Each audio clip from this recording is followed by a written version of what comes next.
Welcome to the Art of Hitting channel. We're back with Jack Doan's induction into the Florida Senior Sports Hall of Fame class of 2024. Jack is a senior player, been in the league 26, 27 years, and the board of directors put on a great dinner for the nominees, and we're going to listen to the induction of Jack Doan.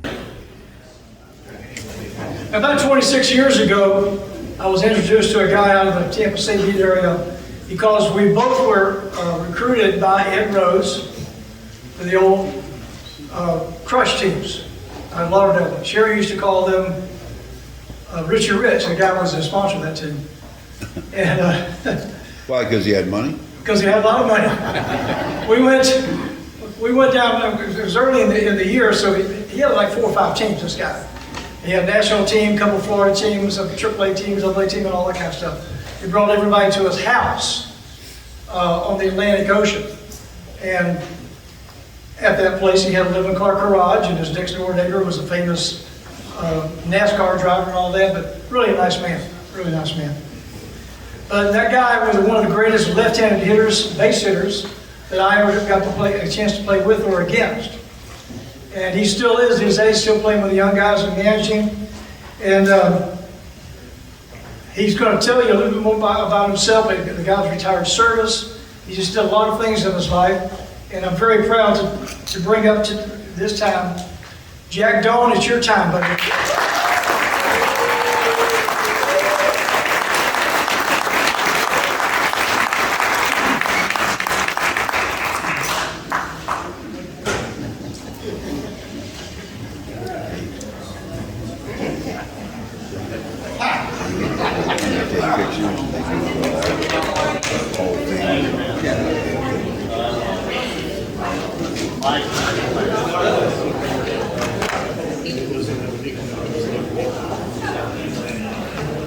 Well,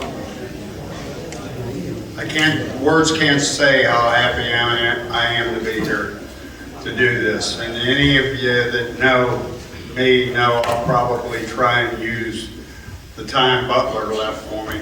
And I don't know that I can follow that act. I mean, he's one of many. One of the things when you're around this game, the half century as long as Mike and I and Ed and some of the others in here, and you have a good memory. I've seen a lot of really terrific athletes, and I'm honored that I could even be considered with them. Most of you don't know me, but the ones that are close to me know that I got wounded in the war. I'm a 3 Purple Heart, 3 Bronze Star guy. And it left a mark on me. I came home and our country was particularly the Navy. The Navy, after I got wounded and got my kneecap blown off in one leg and broke my other leg and my shoulder. And had a lot of injuries, but one of my philosophies that I tell our guys is bad things happen to us all. And you can play the victor or you can play the victim. And I chose my country. I came home and things the way they were. I chose to be the victor. And started by going to school, got married. My daughter Rita is here. I wish my son was here, the 2 of them.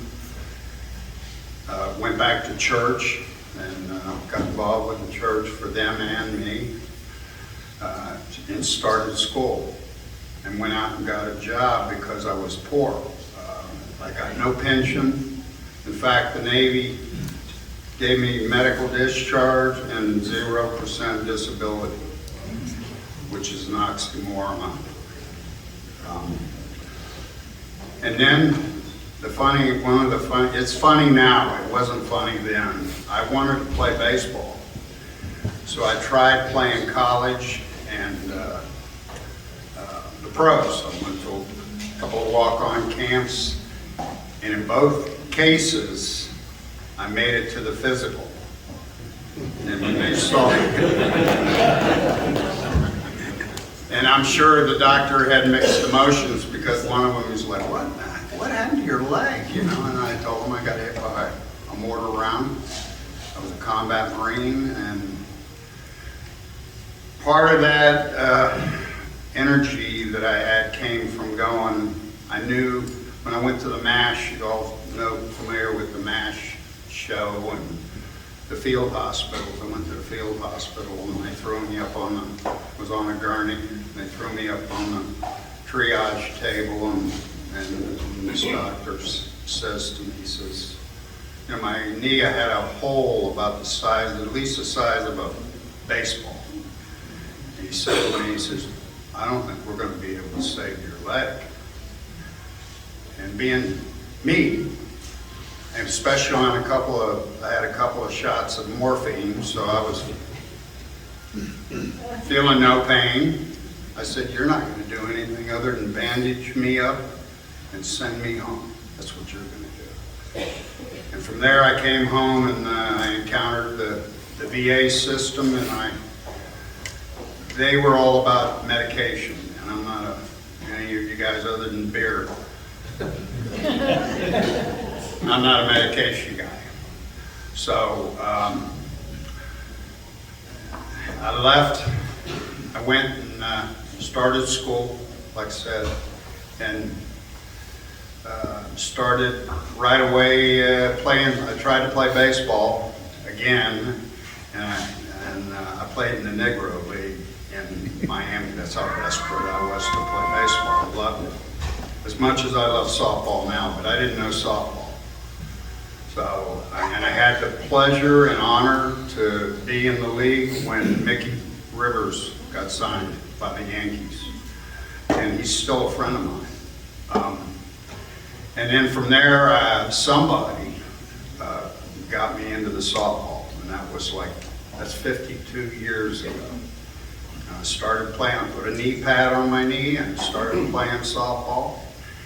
Played for some really good, I could still run. I mean, I rehabbed myself, I could run, and some of you guys that knew me then knew I could run. I mean, and I was a decent hitter. I wouldn't put myself anybody elite, but and made it through. And I have to say, and before I leave here, I want to recite a poem I wrote.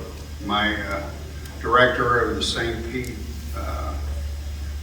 Vet Center is here.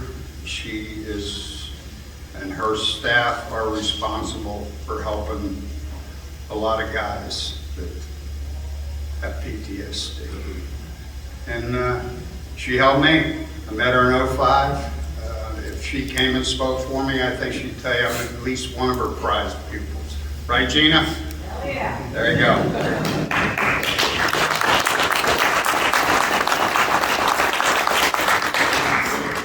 It's a hard thing, I'll just tell you that. But like I said, I played the victor. Started playing softball, and in 1998, I started playing half century, 50-year-old guy with Ed and Mike, and I don't know if any of the other ones, you might be in here. Raise your hand if you were there in 98. See, that's how old Ed and Mike and I are. So it's been a long road to where I am now, but it's been one of my best sources of therapy because of you people. And I have to say, there's very few rotten apples in the Florida half century. It's a really great group of men that all have the common thing, want to play the game, have fun. Of course, we all want to win. Sometimes that gets the best of us, but it's been super, along with the self-adjustment I did. But the poem I'm referring to is kind of goes like this, and this is something that Gina and people like her suggested that you write something that expresses what what you went through, what the story is. So, join the Corps in 65, train to fight, stay alive. Taught to kill and not ask why. You were there, so was I. The day our orders came, my heart fluttered when they called my name. 30 days at home with Mom, and I was on to Vietnam. Well, being there about blew my mind in a world of another kind. Heading out on that old dirt road, sitting low on lock and load. And think about the days to come and you wonder if you're going home. A year ago it seemed so long to have to fight Viet Cong. Now there were days hot as hell. I drank the dirty well. The nights the enemy got tough when we called that gunship named Puff. See the tracers, you could hear them pound. They covered every inch of ground. I thank the Lord I'm here to tell. It ain't no lie, war is hell. 2 weeks ago, I was standing guard, mortar came and hit me hard. 2 years in and out of med, and 40 or more with a bitter head. I left the Corps in 69, and I'm with my Peggy Lee, and she's so fine.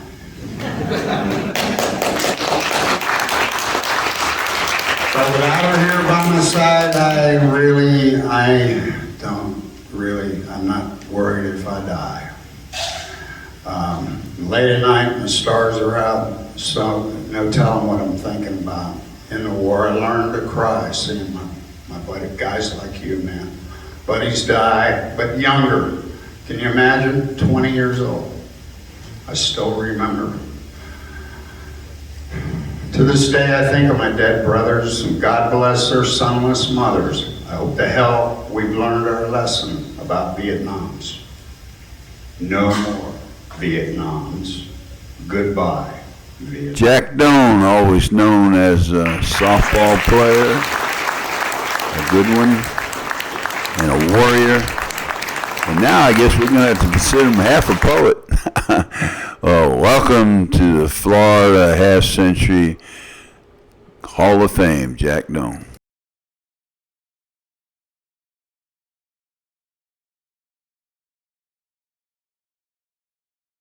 Did you hit subscribe? Come on now.